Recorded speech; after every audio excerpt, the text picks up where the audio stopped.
بدماشیاں، چاہے وہ اتی نرسیانند ہو، چاہے پشپین کلشریشٹا ہو، چاہے انل آریہ ہو، تمہاری بدماشیاں دن بدن بڑھیں گی، تمہاری بدماشیاں دن بدن بڑھیں گی۔ اور ایک وہ جو مر گیا، جس کے بارے میں میں نے بہت پازیٹیو ویڈیو ڈالا تھا، کسی کے مرنے پہ ماتم کرنا اسلام نہیں سکھاتا، کہ کسی کے مرنے پہ خوشی منانا اسلام نہیں سکھاتا، لیکن یاد رکھنا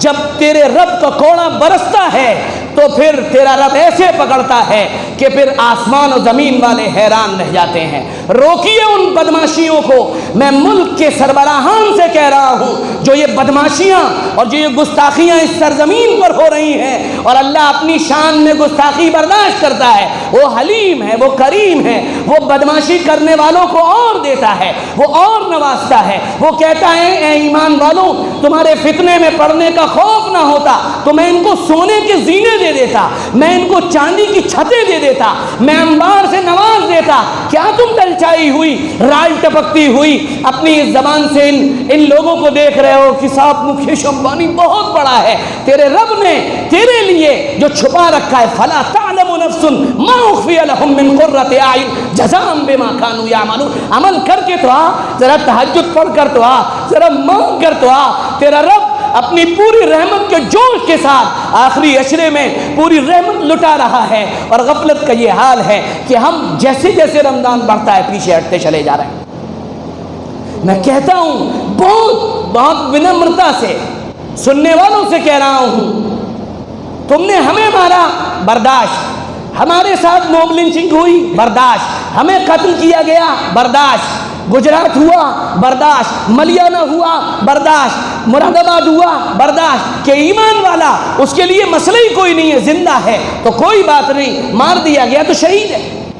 کوئی مسئلہ نہیں، اس کی قبر کی زندگی، اس کی آخرت کی زندگی بن گئی۔ اور سب یہ سن لیں اور سب یہ دیکھ رہے ہیں اور سب کے ذہن میں یہ بات ہے، اور وہ اس بات کو سمجھ لیں کہ جب جناب نبی کریم صلی اللہ علیہ وسلم کی شان میں گستاخی ہوگی، ایسے ہی حالات آئیں گے۔ آپ روک نہیں سکتے، آپ اللہ کی طاقت کو چیلنج کر نہیں سکتے، اللہ ایسے ہی پکڑے گا، گھر کے اندر چھپا دے گا، چوہوں کی طرح چھپا کر چوہوں اور جانوروں کی زندگی گزارنے پر مجبور کر دے گا۔ کیوں؟ تم نے اس کے حبیب کو چیلنج کیا ہے۔ اور آخری بات میں آپ سب سے کہہ رہا ہوں، پھر کہہ رہا ہوں، یہ جو اکثر ہمارے یہاں یہ بات چل رہی ہے، کانسپریسی کی تھیوری بیان کی جا رہی ہے، یہ 5G کا یہ پورا ایک وہ ہو رہا ہے اور یوں ہو رہا ہے اور یہ وائرس ہے، سب اپنی جگہ پر، ساری باتیں اپنی جگہ پر، ساری چیزیں اپنی جگہ پر، لیکن یہ بات یاد رکھیے،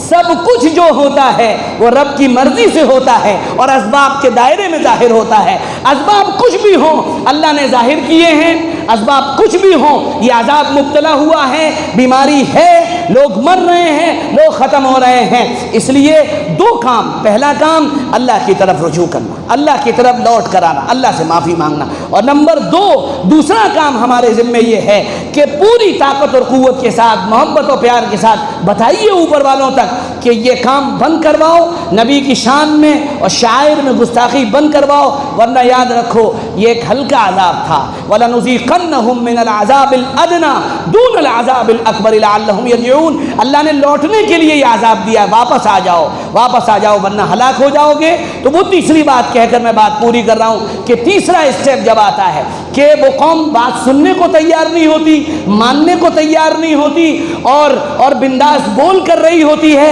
تو پھر اللہ کا عذاب آتا ہے اور اس شکل میں آتا ہے کہ پوری انسانیت حیران و سرگردہ رہ جاتی ہے۔ اللہ اپنے عذاب سے، اپنے کرم سے ہم سب کی حفاظت فرمائیں، ہمارے علاقے کی حفاظت فرمائیں اور اس پورے شہر کی حفاظت فرمائیں، پوری امت کی حفاظت فرمائیں۔ وآخر دعوانا الحمدللہ رب العالمین۔